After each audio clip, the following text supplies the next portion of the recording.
Israel ప్రధాని Benjamin Netanyahu మరోసారి తన వ్యాఖ్యలతో అంతర్జాతీయంగా వివాదాన్ని రాజేశారు.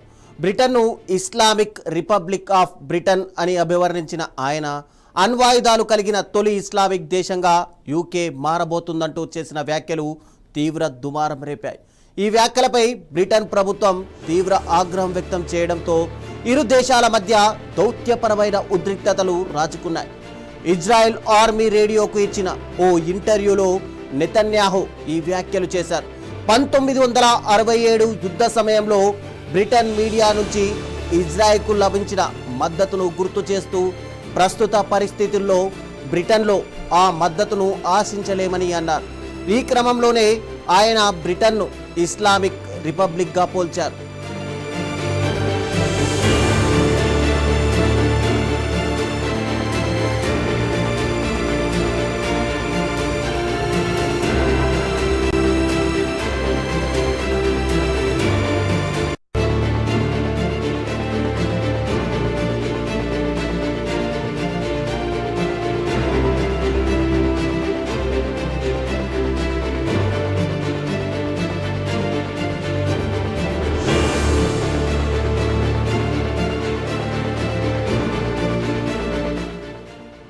నెతన్యాహు వ్యాఖ్యలను బ్రిటన్ విదేశాంగ శాఖ తీవ్రంగా ఖండించింది.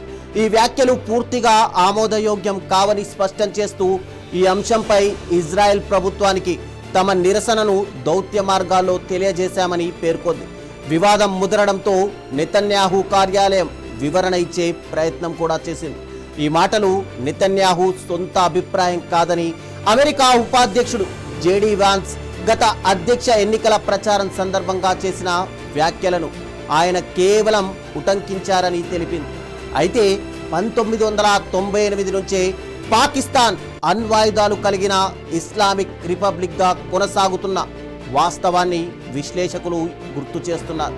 ఈ నేపథ్యంలో తొలి అణ్వస్త్ర ఇస్లామిక్ దేశం బ్రిటనే అని నెతన్యాహు వ్యాఖ్యానించడంపై ఇప్పుడు ఆశ్చర్యం వ్యక్తం చేస్తున్నారు. గాజా యుద్ధం కారణంగా ఇజ్రాయెల్పై బ్రిటన్ కొన్ని ఆంక్షలు విధించడంతో ఇప్పటికే ఇరు దేశాల మధ్య దౌత్య సంబంధాలు పూర్తిగా దెబ్బతిన్నాయి.